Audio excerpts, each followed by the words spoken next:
जिंदगी की तपिश को सहन कीजिए जनाब। अक्सर वे पौधे मुरझा जाते हैं जिनकी परवरिश छाया में होती है। नमस्कार, मैं हूं कमल श्रीमाली। आपका स्वागत आपके अपने चैनल में। और 29 मार्च 2025 को शनिदेव के मीन राशि में प्रवेश के इस विशेष एपिसोड में, यह एपिसोड आपकी राशि पर आधारित है और सिर्फ शनि की गोचर में दृष्टि प्रभाव पर निर्धारित है। शनि का राशि परिवर्तन का आपकी राशि पर क्या प्रभाव पड़ेगा, यह विस्तार से अलग से एक एपिसोड इसी चैनल पर उपलब्ध है। आप सभी की मांग पर कि शनि की दृष्टियां सबसे ज़्यादा विनाश करती है, उसका अलग से एपिसोड दर्शाया जाए, तो आपकी इसी मांग को पूरा करने के लिए यह एपिसोड प्रस्तुत है। साथ ही आपकी कुंडली में विद्यमान शनि के दिव्य योग भी इस एपिसोड के अंत में बतला रहा हूँ। आइए अब ये जानते हैं कि कब कब शनि की दृष्टि होती है विनाशकारी। ज्योतिष के अनुसार शनि जब भी मीन राशि में प्रवेश करते हैं तो विनाशकारी घटनाएं घटने लगती है। एक बार फिर 2025 में शनि की मीन राशि में प्रवेश होने से विनाशकारी घटनाओं की आशंका जताई जा रही है और इस संभावना को गंभीरता से लिया जाना चाहिए। 25 फरवरी 1937 को जब शनि का मीन राशि में प्रवेश हुआ था, तब दूसरे विश्व युद्ध की स्थिति बनने लगी थी। विश्व के कई देशों के बीच में तनाव बढ़ गया था। वहीं चीन ने जापान पर हमला कर दिया था। शनि के प्रकोप से 1939 से 1945 के बीच में दूसरा विश्व युद्ध चला था। आइए अब ये जानते हैं कि शनि की दृष्टि कब कब होती है लाभदायक। ज्योतिष शास्त्र में न्याय के देवता शनिदेव की दृष्टि काफ़ी महत्वपूर्ण मानी गई है, काफ़ी कष्टकारी मानी गई है। लेकिन कई बार स्थितियाँ ऐसी भी होती है जब शनि की दृष्टियाँ लाभ ही लाभ देती है। शनिदेव न्याय के देवता माने जाते हैं और इसी के अनुसार भक्तों को फल देते हैं। ज्योतिष शास्त्र में शनि को संतुलन और न्याय का ग्रह माना जाता है। सीमा ग्रह होने के चलते शनिदेव का प्रभाव वहाँ से शुरू होता है जहाँ सूर्य का प्रभाव समाप्त हो जाता है, खत्म हो जाता है। ज्योतिष के अनुसार सभी ग्रहों के पास में एक दृष्टि होती है जिसे सातवीं दृष्टि कहा जाता है। लेकिन मंगल, बृहस्पति और शनि ऐसे ग्रह हैं जिनके पास में अन्य दृष्टियाँ भी है। सातवीं के साथ साथ तीसरी और 10वीं दृष्टि भी शनि के पास में है। ज्योतिष शास्त्र के अनुसार शनि की दृष्टियाँ जिस ग्रह या जिस भाव पर पड़ जाए वहाँ बहुत प्रकार की समस्याएं या परेशानियां, कष्टों का सामना करना पड़ता है। लेकिन कुछ स्थिति ऐसी भी होती है जब शनिदेव की दृष्टि लाभ ही लाभ दिलाती है और एक बार ही किसी भाव पर, ग्रह पर पड़ जाए तो फिर लाभ ही लाभ मिलता चला जाता है। शनि की दृष्टि अपनी राशि पर या उच्च राशि पर हो तो लाभ ही लाभ कराती है। वहीं जब शनि की दृष्टि मेष, कर्क या सिंह राशि पर होती है तब यह लाभकारी मानी जाती है। शनि ग्रह पर जब बृहस्पति की दृष्टि होती है तब यह लाभकारी माने जाते हैं। जब शनि कुंभ राशि में होते हैं तब हर तरह से लाभ कराते हैं। 29 मार्च 2025 की रात्रि 9:45 से शनि मीन राशि में प्रवेश कर जाएंगे। आपकी सिंह राशि से रोग भाव एवं सप्तम भाव के अधिपति स्वयं शनिदेव है। अब गोचर वसात अष्टम भाव में आने पर शनि की ढैया आरंभ हो जाएगी। अष्टम भाव में स्थित शनि, मारक भाव में स्थित शनि जीवन साथी के साथ समस्याएं उत्पन्न करता है। व्यक्ति किसी बीमारी से पीड़ित हो सकता है और इलाज के लिए ऑपरेशन कराने तक की नौबत आ सकती है। शनि के इस गोचर में धन हानि होने की संभावनाएं अधिक है, इसलिए आर्थिक रूप से यह कटने में बड़ा समय हो सकता है।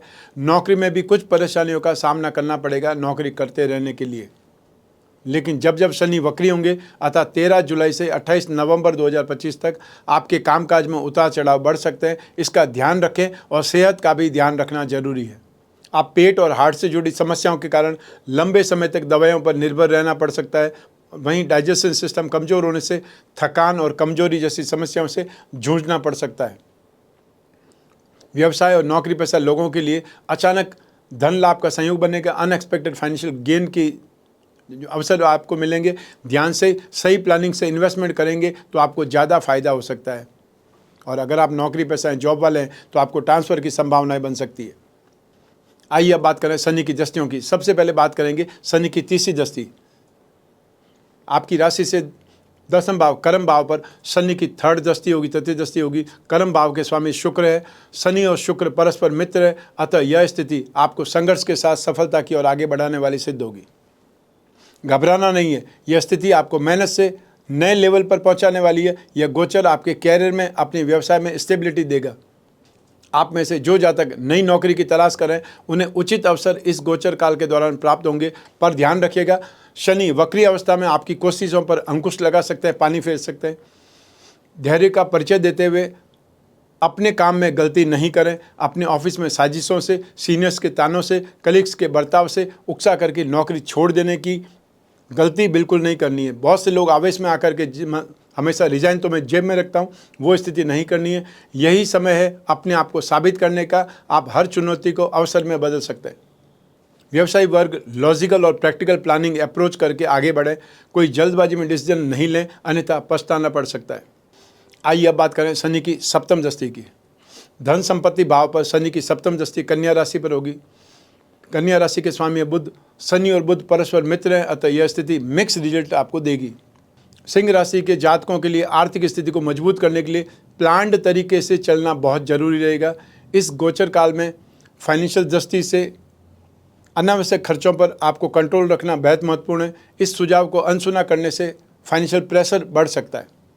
पेरेंटल प्रॉपर्टी से जुड़े सब्जेक्ट्स में सेक्टर्स में देरी का अनुभव कर सकते हैं। परिवार में किसी के साथ में रुपए पैसे से संबंधित विवाद करने से परहेज करें, क्योंकि इससे रिश्तों में कड़वाहट बढ़ सकती है। रुपए पैसे से जुड़े मसलों को हल करने के लिए सूझबूझ से आगे बढ़ें, और गलत शब्दों का, गलत भाषा का प्रयोग रिश्तों को तार तार कर सकता है, अतः पश्चाताप वाली चीज़ बाद में आपको महसूस हो सकती है। इस समय लॉन्ग टर्म इन्वेस्टमेंट से आपको फ़ायदा मिल सकता है। हालांकि जल्दबाजी में जो भी डिसीजन लेंगे वो आपको फंसा सकते हैं, वो आपको कहीं के अटका सकते हैं। सोच समझ करके अपने विवेक से अगर डिसीजन लेंगे तो फ़ायदेमंद सिद्ध होंगे। आइए अब बात करें शनि की दसम दृष्टि की। संतान भाव पर अर्थात पंचम भाव पर शनि की दसम दृष्टि धनु राशि पर होगी। धनु राशि के स्वामी ग्रह है बृहस्पति। शनि और बृहस्पति में परस्पर समभाव है, अतः यह स्थिति आपको अनुशासित बनाएगी, डिसिप्लिन बनाएगी, आंतरिक तौर पर रिश्तों को संभालने की समझ देगी। यह स्थिति स्टूडेंट्स के लिए कन्फ्यूजन की हो सकती है। भटकाव महसूस होना या पढ़ाई में दिलचस्पी कम होना, ऐसी शिकायतें बढ़ सकती है। आपको अनुशासित और गंभीर होकर के अपने एग्ज़ाम की तैयारी करनी चाहिए। ज़्यादा मेहनत ही आपको इस समय आगे बढ़ा सकता है। भाग्य भरोसे बैठे रहेंगे तो वही प्राप्त होगा जो मेहनती छात्रों ने छोड़ दिया होगा। जो दंपति संतान से संबंधित कोई मेडिकल ट्रीटमेंट ले रहे हैं, मानसिक तनाव आप पर हावी रह सकता है। वहीं बच्चे के जन्म लेने के बाद भी संतान की सेहत को लेकर की चिंता आप पर हावी रह सकती है। आपको सही ज्योतिषीय मार्गदर्शन लेकर ही आगे बढ़ना उपयोगी रहेगा। और आप में से जो प्रेमी युगल इस गोचर काल के दौरान सोच समझ करके डिसीजन लें। रिश्तों में ठहराव और कड़वाहट दोनों बढ़ सकती है। आपकी वाणी कई बार इन परेशानियों का कारण बन करके उभरेंगी।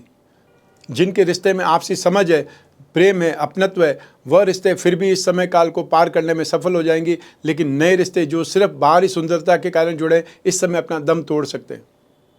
सेकंड हाउस धन संपत्ति भाव और पंचम भाव पर दृष्टि इस बात पर जोर डालती है कि फाइनेंशियल डिसीजन चाहे शेयर मार्केट से हो या इन्वेस्टमेंट से जुड़े हुए हो, बहुत ही सोच समझ करके लेने पड़ेंगे।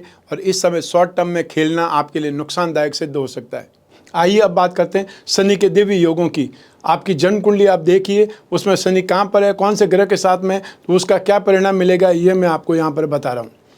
शनि और शुक्र एक राशि में ही हो तो पक्षाघात अर्थात पैरालिसिस अटैक हो सकता है। अगर किसी की कुंडली में शनि 4th हाउस में बैठे हैं तो भाग्योदय रोक देते हैं, क्योंकि 4th हाउस का नवम से कोई संबंध नहीं है, फिर भी भाग्योदय रोक देते हैं। शनि आपकी जन्म कुंडली में 4th हाउस में बैठे हैं तो बंधन योग अवश्य देते हैं। 4th हाउस का शनि सबसे ज़्यादा खराब माना जाता है, क्योंकि तीसरी दृष्टि से रोग भाव को देखते हैं, 7वीं दृष्टि से आपके कैरियर भाव को देखते हैं, और 10वीं दृष्टि से आपकी राशि भाव को, 1st हाउस को, लग्न को देखते हैं। अर्थात जातक के समस्त सुखों को भंग करके व्यापार ठप, जेल यात्रा या हार्ट अटैक जरूर देते हैं। इसलिए चतुर्थ का शनि महाविकराल माना जाता है। चंद्रमा और शनि का जब संबंध होता है तो व्यक्ति को सिर की बीमारी होती है। आपकी जन्म कुंडली में यदि शनि 12वें भाव में हो, नाश भाव में हो, तो व्यक्ति को अतुल धन दिलाते हैं, लेकिन एक दिन उसको आसमान से ला करके जमीन पर जरूर पटक देते हैं। जन्म समय में यदि शनि वक्री हो तो इसका 2nd भाव से संबंध हो, तब शनि गोचर में आएगा, तब व्यक्ति को अपार धन दौलत देगा। यदि शनि 2nd हाउस में हो तो व्यक्ति जिस उद्देश्य के लिए पैसा जोड़ेगा उस उद्देश्य में पैसा खर्च नहीं होगा। शनि की शत्रुता बुध से है, परंतु बुध की शत्रुता शनि से नहीं है। इसलिए मिथुन और कन्या लग्न वालों को शनि बहुत परेशान करते हैं। शनि का संबंध बुध से हो तो स्नायु रोग अथवा नर्वस सिस्टम से संबंधित प्रॉब्लम्स हो जाती है। यदि किसी का मकर लग्न हो और शनि 2nd हाउस में बैठे हों तो वह जातक उपकार मानने वाला होता है। इसलिए मकर और कुंभ लग्न वालों को 7.5 के समय काल में बाल भी बाका नहीं होता है। शनि का 9वें भाव से संबंध हो जाए तो उसे उच्च स्तरीय अधिकार मिलते हैं। ऐसे व्यक्ति पाखंड को नहीं मानता। आपकी जन्म कुंडली में अगर 10th हाउस में 10वें भाव में शनि है तो वो आपको अथाह तरक्की देते हैं, परंतु जाते वक्त वहीं ला करके खड़ा कर देते हैं जहाँ से आप चले थे। आपको जब शनि की साढ़ेसाती लगती है तो सबसे पहले ढैया सिर पर होती है, अर्थात व्यक्ति का दिमाग खराब कर देते हैं, जिससे व्यक्ति दुष्कर्मरत हो जाता है, अर्थात गलत कामों में इन्वॉल्व होने लगता है।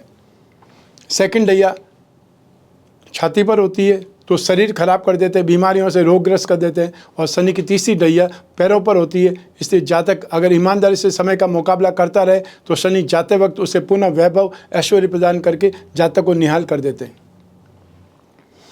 शनि और सूर्य एक ही राशि में हो या एक दूसरे को देखते हो तो इनका 4th हाउस और 10वें से भी संबंध हो तो व्यक्ति को हार्ट प्रॉब्लम जरूर होती है।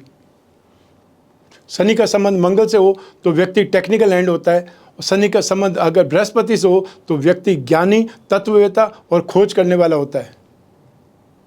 वहीं यदि शनि के साथ में शुक्र हो जाए या इन्वॉल्व हो जाए, शनि के साथ युति हो जाए शुक्र की, तो व्यक्ति का जीवन कलहमय हो जाता है। शनि के साथ में राहु हो तो व्यक्ति को दुर्घटना अवश्य होती है, बार बार दुर्घटना होती है। आपकी जन्म कुंडली में अगर पंचम भाव में 5th हाउस में शनि अगर है तो औलाद अवश्य होगी, लेकिन वो भी देर से, और संतान कष्टकारक और रोगी होती है। अष्टम भाव में शनि किसी राशि में हो तो बहुत परेशान करते हैं, लेकिन उनकी अपनी राशि नहीं होनी चाहिए, न ही उनका अपना लग्न। अष्टम भाव का शनि दीर्घायु योग देते आता है, दीर्घायु देते हैं, लेकिन बीमारी के कारण जीने की इच्छा नहीं रहती, क्योंकि अष्टम से शनि दसम 2nd हाउस को देखते हैं तो पिता से विचार नहीं मिलते, नौकरी नहीं करते, और नौकरी करते हैं तो बेमन से। 7वीं दृष्टि से परिवार के भाव को देखते हैं, जिससे परिवार में रहने की इच्छा नहीं रहती। 10वीं दृष्टि से पंचम भाव को, शिक्षा और संतान भाव को देखते हैं तो संतान सुख नहीं मिलता, लेकिन पुत्र अवश्य प्राप्त होते हैं। तो आइए अब बात करते हैं शनि के उपायों की। हर राशि को शनि का शुभ फल प्राप्त नहीं होगा और हर राशि को शनि का अशुभ फल मिले ऐसा भी नहीं है। तो आप अपने हाथों से कुछ उपाय कर सकते हैं। सबसे पहला उपाय, अपने हाथों से सार्वजनिक स्थान पर पीपल या वट का वृक्ष जरूर लगाएं, उसकी देखभाल करें, उसे बड़ा करने में सहयोग करें। हर शनिवार को सूर्योदय होने के बाद में 1 घंटे के भीतर भीतर आपको काले रंग की वस्तुओं का जरूरतमंद को दान देना चाहिए। हर शनिवार को देसी चने की सब्जी और तेल में पकाई हुई पूरियों के पैकेट बना करके जरूरतमंदों के मध्य बांटें, उससे भी शनि का कुप्रभाव का शमन होता है, अर्थात आपको राहत मिलती है। शनि यंत्र की अंगूठी, जब भी शनि का गोचर हो या शनि आपके लिए प्रतिकूल हो, शनि की साढ़ेसाती या ढैया हो, तो आपको शनि यंत्र की अंगूठी धारण करना शुभ रहता है। और जिन्हें शनि की साढ़ेसाती या ढैया है वे विशेष रूप से शनि यंत्र के साथ में नीली जड़वा करके लॉकेट के रूप में धारण करें। शनि पिरामिड या नवग्रह दोष निवारक पिरामिड अपने बेडरूम में, अपने शयन कक्ष में, सोने की जगह के आसपास रखें। इससे माइंड, बॉडी और सोल ये तीनों ट्यूनअप होती है, अर्थात आपको जो डिप्रेसिव थॉट है, नेगेटिविटी है, शारीरिक रोग है, उससे राहत मिलती है। शनि के एकाक्षरी बीज मंत्र का आपको जाप करें, वो है ओम सम शनिश्चराय नमः। और या फिर शनि के जो बीज मंत्र हैं उनका आप जाप कर सकते हैं, ओम प्राम प्रीम प्रोम सह शने नमः। और जो माँ गायत्री के उपासक हैं वो शनि के गायत्री मंत्र का जाप कर सकते हैं, ओम भग भवाय विद्महे मृत्यु पुरुषाय धीमहि तन्नो शनि ही प्रचोदयात्। आपसे यथासंभव जितना भी हो सके आपको शनि शांति के उपाय जरूर करने चाहिए। तो ये था शनि के मीन राशि में आने पर शनि की दृष्टियों का आप पर क्या प्रभाव पड़ने वाला है, आपको शुभ फल मिलेगा या शुभ फल मिलेगा। इसकी ज़्यादा जानकारी आप अपनी जन्म कुंडली के संदर्भ में भी जान सकते हैं, क्योंकि जन्म कुंडली आपकी अपनी होती है और आपकी अपनी डिटेल से ही बनती है। लेकिन फिर भी जब जीवन में समस्याएं ज़्यादा हो या भविष्य में झांकना हो, कोई बहुत बड़ा डिसीजन लेना हो या कुछ दुविधा हो, भ्रांतियाँ हो, उसका निराकरण चाहिए तो व्यक्ति को अपनी जन्म कुंडली का विश्लेषण कराना चाहिए, समय समय पर कराना चाहिए, 1 वर्ष में 1 बार जरूर कराना चाहिए। यदि आने वाला समय अच्छा है, शुभ है, पॉजिटिव है, तो आप ज़्यादा उत्साह के साथ में काम करेंगे, ज़्यादा काम करेंगे, डेयरिंग से काम करेंगे, आपका कॉन्फिडेंस ज़बरदस्त रहेगा, उससे आपको फ़ायदा ज़्यादा होगा। और यदि आने वाला समय नेगेटिव है तब आप अपने आप को सावधान करेंगे, नुकसान से बचने के एफर्ट करेंगे, और सावधानी से जितना आपका नुकसान बच जाएगा वो आपकी गेन है। तो ऐसी स्थिति में अपनी जन्म कुंडली विश्लेषण हर हालात में आपको लाभ ही लाभ मिलेगा, नुकसान होने का प्रश्न नहीं है। तो ऐसी स्थिति में जब भी जिज्ञासा हो अपनी जन्म कुंडली विश्लेषण की, स्क्रीन पर दिए हुए नंबर पर संपर्क स्थापित करना है, चाहे वीडियो कॉन्फ्रेंसिंग के लिए या टेलीफोनिक कंसल्टेंसी के लिए। और आप में से वे लोग जो आमने सामने मिलना चाहते हैं, फेस टू फेस मिलना चाहते हैं, उनको हर एपिसोड के स्टार्टिंग में एक शेड्यूल आता है, वहाँ पर आप देख सकते हैं कौन सी सिटी में आने वाला हूँ मैं, वहाँ पर आप अपॉइंटमेंट लेकर के मिल सकते हैं। आप कोई भी कंट्री में रहते हो, कोई भी सिटी में रहते हो, आप अपने घर बैठे हुए, अपने ऑफिस में बैठे हुए अपनी जन्म कुंडली का विश्लेषण करवा सकते हैं अपने कन्वीनियंट टाइम पे। और आप में से वे लोग जो विदेश में रहते हैं, हम उनके लिए विशेष व्यवस्था करते हैं, उनके अपने टाइम पर हम उनसे बात करने का प्रयास करते हैं जिससे उनको ईजी रहे, क्योंकि भारत में और विदेश में टाइम जोन का डिफरेंस आ जाता है, जिससे जब यहाँ पे ऑफिस टाइम होता है तो वहाँ पे रात का समय होता है, सोने का समय होता है। तो ऐसी स्थिति में जब आपका समय हो, आप जिस समय चाहते हैं उस समय बात कर सकते हैं, वो हम प्रयास करेंगे। आपको सिर्फ एक छोटा सा ही प्रयास करना है, वो है अपॉइंटमेंट लेने का। आप और मैं ही बात करेंगे, बीच में तीसरा कोई भी नहीं होगा। ऐसी स्थिति में आप जो भी पर्सनल से पर्सनल प्रॉब्लम है उस पर भी डिस्कस कर सकते हैं, और जो भी समस्या हो उसे एक पेपर पर लिख दीजिए, ताकि कोई पॉइंट जब आप और मैं बात करें तब छूटे नहीं। और जो उपाय होंगे वो लिखित में आप तक पहुंचेंगे, जब व्हाट्सएप के माध्यम से या ईमेल के माध्यम से, जो भी आपको संचार माध्यम पसंद हो वहाँ से। मैं हमेशा कामना करता हूं कि आप स्वस्थ रहें, प्रसन्न रहें, सुरक्षित रहें। अपना और अपने परिवार का बहुत बहुत ख्याल रखें। आप सभी को मेरा नमस्कार, बहुत बहुत शुभकामनाएं। ईश्वर आपकी रक्षा करे। धन्यवाद।